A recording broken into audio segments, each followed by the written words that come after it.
In Kansas, in the United States of America, there was a vast expanse of land, stretching as far as the eye could see. The fields were golden with wheat, and the sky was a brilliant blue, often dotted with fluffy white clouds. This was the heartland of America, where the pace of life was slow, and the people were hard-working and kind. In this serene and picturesque setting, there was a little girl named Dorothy. Dorothy lived on a small farm with her Aunt Em and Uncle Henry. She had a little dog named Toto, who was her constant companion. Dorothy loved Toto dearly, and took him everywhere she went. The farm was a simple place, with a modest house, a barn, and fields that seemed to go on forever. Dorothy often helped her aunt and uncle with the chores, feeding the animals and tending to the crops. Despite the beauty of the countryside, Dorothy sometimes felt a sense of longing for something more. Aunt Em, Uncle Henry, I'm bored here in Kansas. I love you both, and I love Toto, but I can't help but feel that there's something more out there for me. I dream of adventures and far-off places, of meeting new people and seeing new things. Sometimes I feel like I'm just waiting for something to happen, something that will change my life forever. Aunt Em and Uncle Henry were kind and understanding. They knew that Dorothy had a restless spirit and a vivid imagination. They had seen the way she would gaze out at the horizon, lost in her thoughts. They had heard her talk about the stories she had read, stories of magical lands and incredible adventures. They wanted to support her dreams, but they also wanted her to understand the value of the life they had built together. Dorothy, this is our life here. It's not always exciting, but it's honest and good. We work hard and we take care of each other. There's a lot to be said for a simple life, for knowing that you're doing something meaningful, even if it's not always thrilling. We must be grateful for what we have, for the love and the security that this farm provides. It's not about the excitement, but about the contentment that comes from a job well done and a family well loved. Dorothy listened to her aunt and uncle, and she understood what they were saying. She knew that they were right, that there was a lot to be grateful for. But still, she couldn't shake the feeling that there was something more out there for her. She dreamed of a place where the sky was a different shade of blue, where the fields were filled with flowers she had never seen before, where the people were different and the adventures were endless. She dreamed of a place where she could be more than just a farm girl from Kansas. Yes, Dorothy, we can't ask for more. We have each other and we have this farm. It's a good life and it's enough. But we also understand that you have dreams and that you want to see the world. We want you to be happy and we want you to follow your heart. Just remember that no matter where you go, this will always be your home. We will always be here for you and we will always love you. Dorothy smiled, feeling a sense of warmth and love. She knew that her aunt and uncle were right, that she had a lot to be grateful for. But she also knew that she had to follow her heart, to see where her dreams would take her.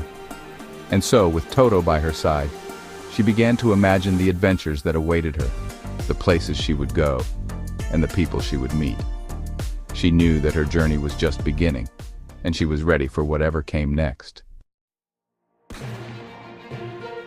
But one day, a strong tornado came to Kansas. The sky turned dark, and the wind began to howl. The trees bent and swayed as the powerful force of nature approached. People in the town hurried to find shelter, knowing the danger that was coming their way. The tornado was unlike anything they had ever seen before, with its massive funnel cloud twisting and turning, growing larger by the second. It was a sight both terrifying and mesmerizing. Toto, we need to get to the house, quickly! Dorothy shouted to her little dog, her voice filled with urgency. The wind was picking up, and debris started to fly through the air. She could feel the ground trembling beneath her feet as the tornado drew closer.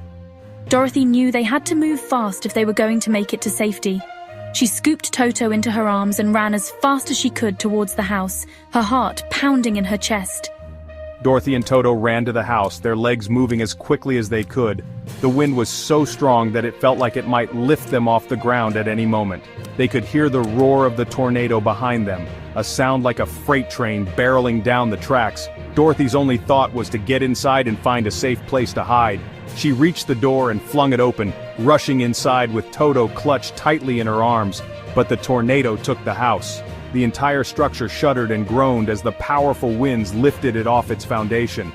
Dorothy and Toto were thrown to the floor as the house began to spin wildly. It felt like they were on a terrifying carnival ride, with no way to stop or get off. The walls creaked and the windows rattled as the house was carried higher and higher into the sky. Dorothy held on to Toto, trying to keep him calm as they were tossed about, and carried them to the land of Oz. The spinning finally began to slow, and Dorothy could feel the house descending. With a jolt, it landed on the ground, and everything went still. She cautiously got to her feet, still holding Toto, and looked around. They were no longer in Kansas. The world outside the window was bright and colorful, unlike anything she had ever seen before. Dorothy knew they had been transported to a strange and magical place, and their adventure was just beginning. Where am I? This isn't Kansas. Welcome, Dorothy. You are in the land of Oz. I am the Wizard of Oz. The Wizard of Oz? I've heard about you. Dorothy and Toto began their journey to the Emerald City. The road ahead was paved with yellow bricks, winding through lush forests and open fields. The sun shone brightly, casting a golden hue over the landscape.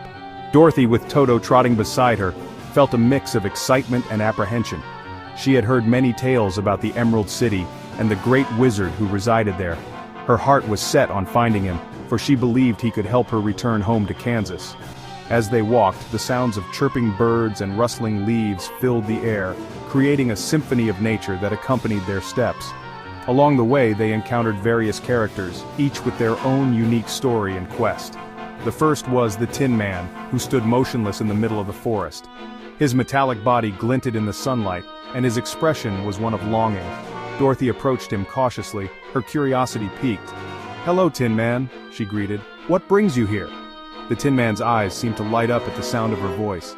"Hello, Dorothy," he replied, his voice echoing slightly. "I am the Tin Man. I want a heart." He explained how he had been cursed to live without a heart, and how he longed to feel emotions like love and compassion. Dorothy felt a pang of sympathy for him, and invited him to join her on her journey to the Emerald City, hoping the wizard could grant his wish. As they continued their journey, the trio soon came across another peculiar character. In the middle of a vast field stood the Scarecrow, his straw-stuffed body swaying gently in the breeze. His face was painted with a permanent look of confusion. Dorothy and the Tin Man approached him, and the Scarecrow turned to face them. "Hello," he said, his voice filled with uncertainty. "I am the Scarecrow, and I want a brain." He explained how he had been created without the ability to think or reason, and how he yearned for intelligence and wisdom. Dorothy, moved by his plight, invited him to join their quest, believing that the wizard could also help him. The group, now consisting of Dorothy, Toto, the Tin Man, and the Scarecrow, continued their journey with renewed determination. They walked for miles, sharing stories and dreams and supporting each other through the challenges they faced. One day, as they were passing through a dense forest, they heard a low growl. Startled, they turned to see a large lion cowering behind a tree. Despite his imposing appearance, the lion's eyes were filled with fear. Dorothy approached him gently. "Hello, lion," she said softly. "What troubles you?" The lion looked at her with a mixture of hope and despair. "I am the cowardly lion," he confessed, "and I want courage." He explained how he had always been afraid, despite his fierce exterior, and how he longed to be brave.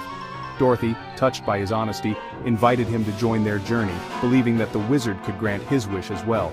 And so, the group grew larger, each member bringing their own hopes and dreams to the journey.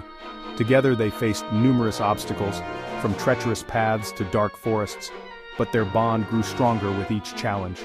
They learned the value of friendship, courage, and perseverance. As they neared the Emerald City, the towering green spires came into view, shimmering in the distance. Their hearts swelled with anticipation and hope. They knew that their journey was far from over, but with each other's support, they felt ready to face whatever lay ahead. The road to the Emerald City was not just a path to a destination, but a journey of self-discovery and growth for each of them. Thank you, Wizard of Oz, but I want to go back to Kansas, where my family and friends are. But Dorothy learns that the way back to Kansas is through clicking her magic shoes. Thank you, Wizard of Oz. I know now how to go back to Kansas. And so Dorothy returned to Kansas and learned the value of her home and family.